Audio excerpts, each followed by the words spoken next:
Good day, Mighty Eagles. So for today, we will be discussing our topic in the chapter 3, which is entitled Selecting the Best Product or Services. Okay, the chapter 3 is all about selecting the best product or services. Okay, let's go to the different four entrepreneurial process. Number 1 would be the opportunity spotting and assessment. Number 2, the developing a business plan. Number 3, determining the capital needed.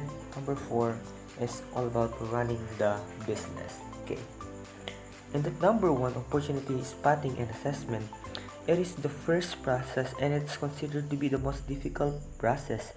It's because the entrepreneur will be looking for the best opportunity, or will be looking for the different opportunities in the market through the use of the different assessment tools or marketing tools that was discussed in the chapter 2 of this topic or the subject. Okay, the next would be developing of business plan. So after identifying the opportunity from the market, then definitely we will develop a business plan, wherein the business plan will serve as a blueprint or as a guide in order for us to take advantage of that opportunity that we've identified in the number 1. Okay, the next would be determining the capital needed. In running the business, it is a must for us to determine how much money we should spend in running the business. So in determining the capital needed, it doesn't only talk about the cost of doing a business, but also it talks about the capital for the operations, for the activities of the business.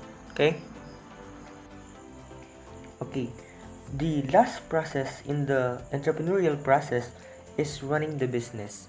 So in running the business, it is the last part. It is wherein the resources, or wherein the different resources, the human resources, the financial resources, and the other resources of the business are put into action. So since running the business is all about putting the action, so it is considered to be as one of the most critical process among the four, because you're going now to put in action all of those three that you've identified first as a part of the entrepreneurial process. Okay, so the next would be market scanning. So scanning a marketing environment is the starting point of any new venture that involves understanding and knowing the intricacies of macro environment, micro environment, and the internal environment. So market scanning is also called as the environmental scanning or the marketing scanning, wherein the entrepreneur or the businessman will scan the market. The difference between the market scanning and the first one, which is the opportunity spotting, is that the market scanning focus on the broader sense, meaning it doesn't only cover the opportunity, but it also covers the strength, the weaknesses, as well as the threats that occurs in the market. Okay, the next would be the 3 S of opportunity spotting, namely the seeking, screening, and seizing. The 3S of opportunity spotting and the assessment is the framework that most of the promising entrepreneurs use to finally come up with an ultimate product or service suited for a specific opportunity. So these 3S then will be very helpful in determining what is the best product that will offer to our customers. So first one, the opportunity seeking. It is the first step, and it's the most difficult process of all due to the number of options that the entrepreneur will have to choose from. So this opportunity seeking is all about looking at the different opportunities that will exist or that will emerge or that will came out from the market being identified by the entrepreneur. Okay, in scanning, or in what do you call this, the first one, in the opportunity screening, we're going to involve the different factors that affects the business, in running the business, or in choosing the right product for the right target market. For the number one would be the industry. The industry, this is a source of a current trend on what is happening in the industry, where the future business will belong to. So in this industry, we are going to consider what we call the trend or uso in the market. So whatever is the trend in the market, then definitely we are going to use that trend in order for us to identify what is the best product that will suit to that trend. For example, in today's situation, we are under the pandemic. Therefore, we can offer a face mask or probably a face shield. Next would be the new discovery or knowledge. These are the new trends that can be the core business model of a new venture. The example of this are the mobile applications in the cell phone. So previously, we don't have the applications or the different applications in the cell phone. We only have the different softwares that is already installed in our phone, but we don't have the new applications. But as the time goes by, as the development was imparted in our gadgets, then definitely we came up with a new discovery, which is we can probably come up with a applications that can be installed in our cell phone, so that our life would become very easy through the use of these applications. Next would be the futuristic opportunities. These are projected new opportunities that can possibly affect the business while it is running. The example of this would be the Sari Sari store. So the Sari Sari store, the main purpose of Sari Sari store is just to offer a consumer products or consumable products to the customer. But as a part of the opportunity or future opportunity, then probably we can also put a additional service to this Sari Sari store. For example, we are going to incorporate the financial transaction, like accepting bills payment.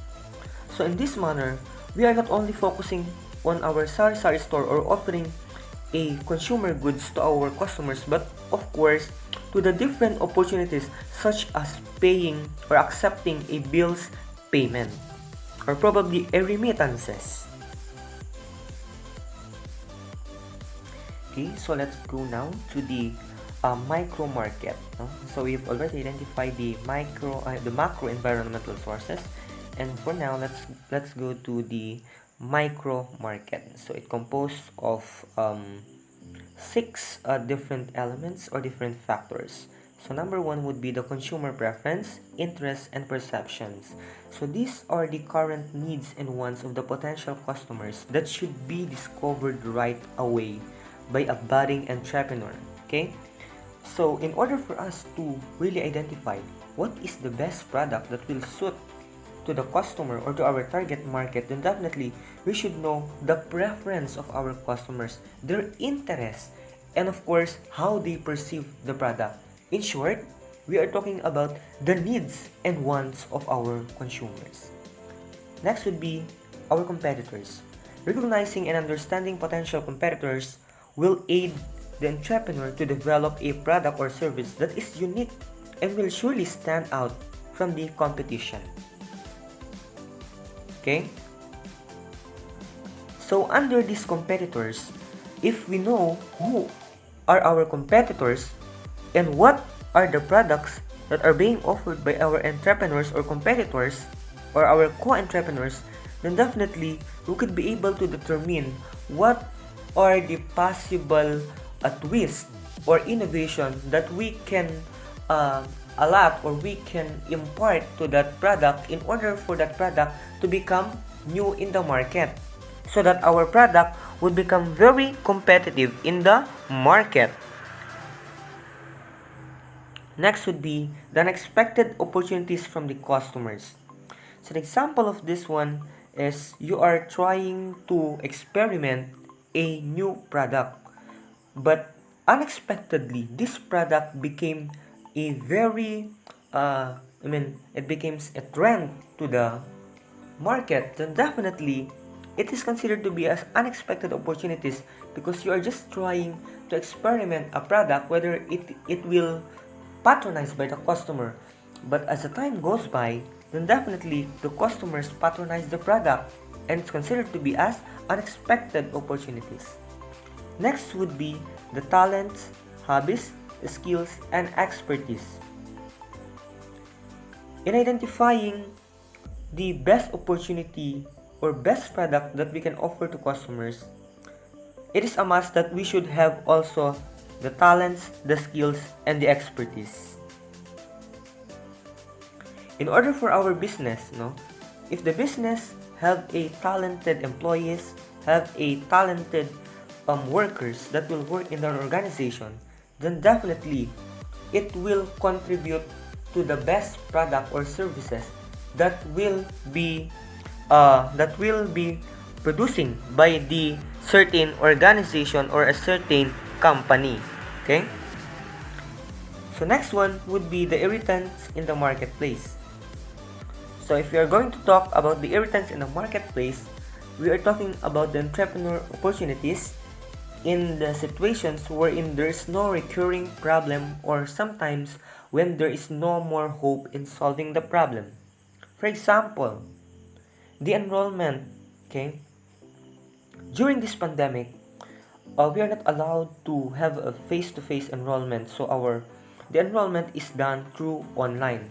So it is considered to be as an irritant in the marketplace, because as what we observed before the pandemic, every now and then, every time that we go in the school for us to enroll, there are a lot of students that are standing. Okay, that means that the place is crowded. So in that sense, every now and then, every semester, that is the scenario. The place looks so crowded. Okay, so if that would be the case, then definitely, probably an entrepreneur or a businessman can think of something, or probably establish a system in which students can enroll online instead of going into a physical market or going into a school for them to enroll. The last one would be location. Oftentimes, entrepreneurs just have to look at their ecosystem and they will be able to spot a business opportunity right away. For example, the location is at the International School of Asia and the Pacific. Probably and definitely, the most suited product or services that I can offer, or probably a business that I can open in the market, is a bookshop or a bookstore, because we know for a fact that students needs these school supplies in order for them to use it in the school. Or probably I can also open a canteen which can cater or serve the needs of our customers in terms of the food products. Okay, as a part of studying the macro environmental sources, or macro, we are talking about the broader or the general perspective. Then we will also include what we call the stippled analysis. So the stippled analysis consists of the socio-cultural factors, technological factors, the economic factors, the environmental factors, the political factors, legal factors, ethical factors, and the demographic factors. So let's go first to the socio-cultural factors. So these factors represent a general view of the locality's tradition, customs, beliefs, norms, and the perception. So by just merely looking at the definition itself, then definitely, if you're going to base on how we are going to sell our product, or what product to sell in our customers, then definitely we can base it through the use of socio-cultural factors, wherein if we know what are the beliefs, the perceptions, okay, and the religion of the customers, then definitely we could be able to offer a product that suits to their this kind of factor. Let's say for instance the beliefs or our religion. In our religion, let's say for instance we are not Catholic, therefore we are not fan of eating the dinuguan. So if you're going to target a market, then definitely you can sell the dinuguan to the customers or to those people who are Catholic, because there is no limitation or there is no restriction in terms of eating a dinuguan. Okay, next, the technological factors. So these are composed of innovation of an existing technologies or an invention of new or mostly applied science and engineering research areas. Okay, so under the technological factors, we also have to consider in offering a product to our customer the technologies or technological advancements that we need to use in order for us to produce a quality product to our customers, and of course to lessen the burden of carrying a too much load in terms of doing a manual product, which is, if we have this technological advancement, then definitely we can do our task in a fastest manner. The most common example of this technological factor is that instead of using a typewriter, which is the first model of the computer, then definitely instead of using a typewriter, we will now use the computer, because the computer have more specifications rather than the typewriter. Okay, number 3 would be the economic factors. These factors includes the income, expenses, and the resources, okay, of a market. So under this factor, if we know, let's say for instance, if we know the range of income of our customers, then definitely we can offer a product that is suited to their income.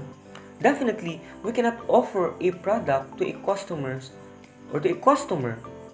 in which they doesn't afford the product, or the price of the product doesn't suit to the income of the customer. So hindi niya bibilihin yun kung masyadong mahal yung product at hindi akma yung product doon sa i-offer mong price para sa kanya. Okay? Next would be the environmental or ecological factors. So these kind of factors must be considered in choosing a product that will offer to a customer. It's because it talks about the environmental factors such as the weather, the climate change, the laws governing the environmental pollution. So in this manner, we shouldn't only consider how we are going to sell our products, but how we could also protect our environment by offering a product to our customers at the same time. So we must make sure that let's say for instance, if we are using some high-tech technologies that produces a chemical reactions or chemicals, then definitely or probably we could also let's say for instance the garbage. In this manner, we should allot a trash can in which people can just put the trash in that waste can, and definitely that's eco-friendly, or that's a part now of ecological factors. Okay, next one would be the political factors. These factors are most induced by the government policies, administrations, which can have the strong effect in the entrepreneur's business.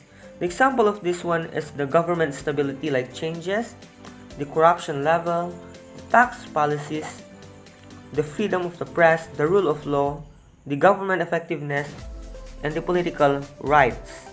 Okay?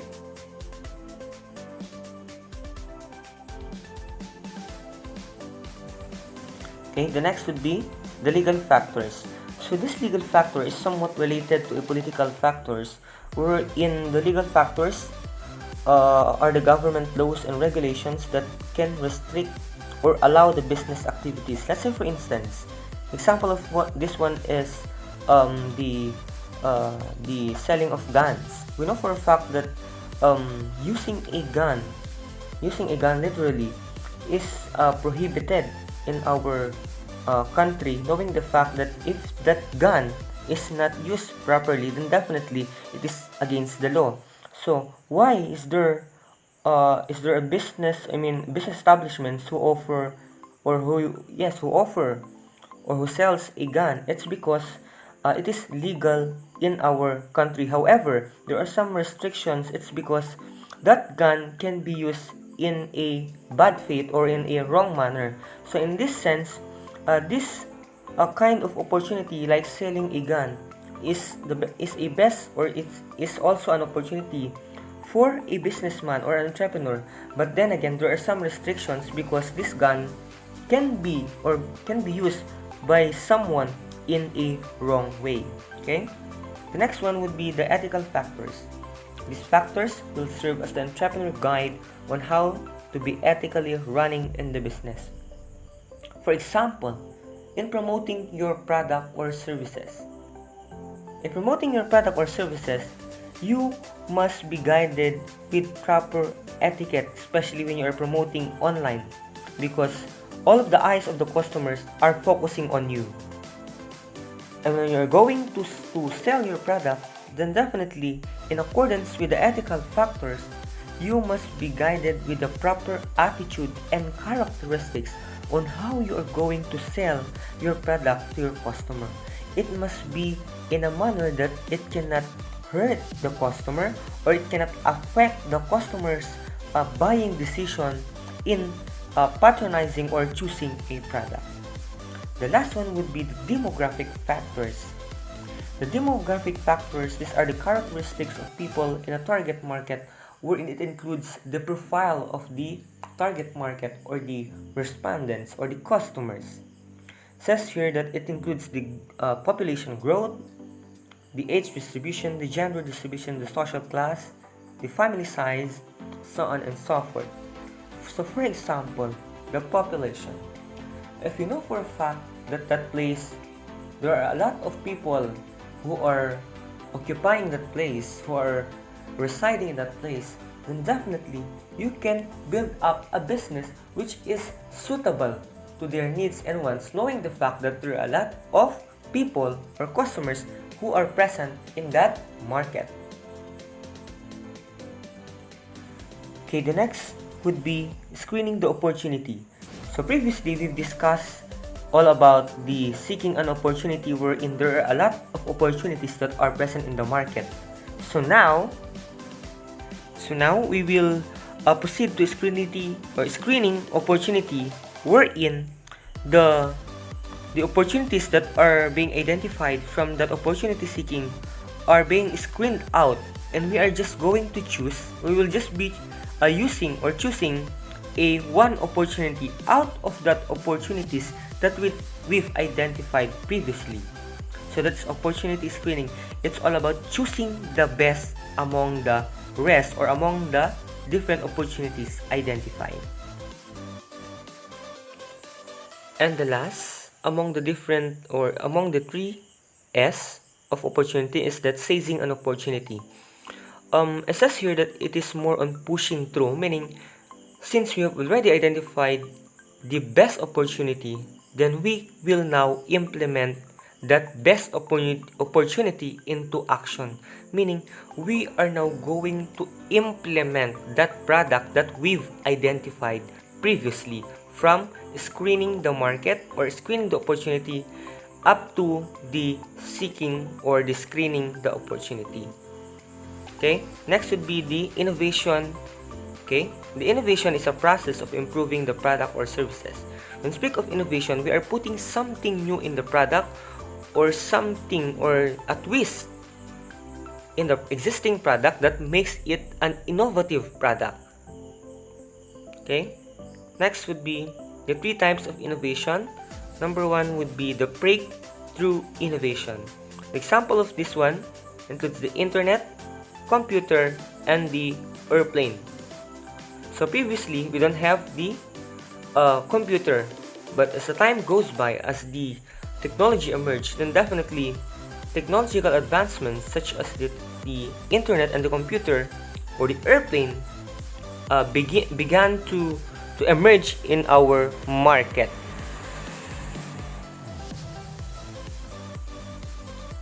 Next would be the technology innovation. These innovations occur more frequently than breakthrough innovation. So the example of this one includes the wireless fidelity or the Wi-Fi. So previously, during the first one, which is the breakthrough innovation, we have the computer and the internet.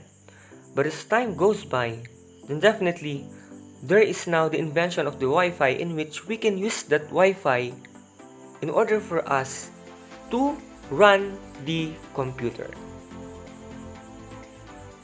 The third one would be the ordinary innovation. These innovations occur ordinarily as a name implies.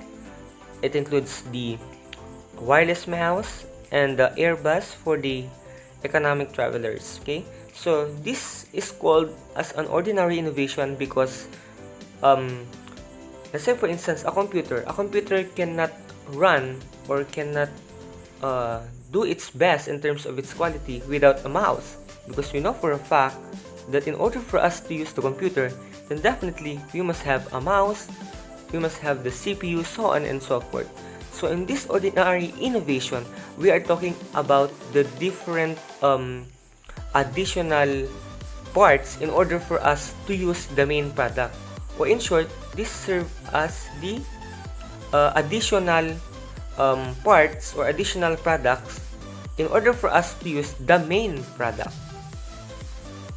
Okay, let's go now to our last discussion in our chapter 3, that is the product or service planning and development process. So number 1 would be the idea stage. Okay, so in this idea stage, it is very similar to our previous topic that we've discussed previously, no? That in the idea stage, we are going to come up with an idea on what product or service we could offer to our customers. So in this idea stage, we are talking about the ideation stage, wherein we are going to create an idea or a knowledge on what is the best product to be offered. Okay, next one is the concept stage. So after identifying, after knowing, or after having this knowledge or idea in the first stage, then definitely we are going to conceptualize or process that idea or knowledge in order for us to have a better understanding on what product should be offered to the customer. So that is the concept stage. The next one would be the product development stage. Okay, so in connection to the number 2, since we already identified or we already conceptualize what are the benefits of this product, then definitely we are going to develop or create now a product. So kanina idea lang siya. Kanina we conceptualize, we finalize, and now we are going to formulate the product.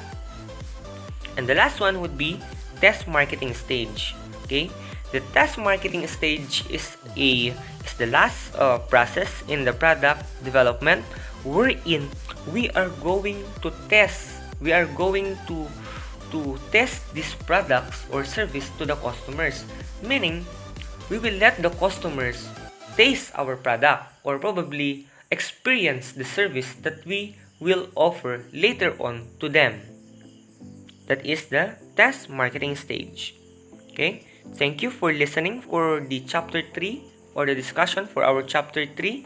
So we will also be having our discussion for the chapter 4. Thank you so much.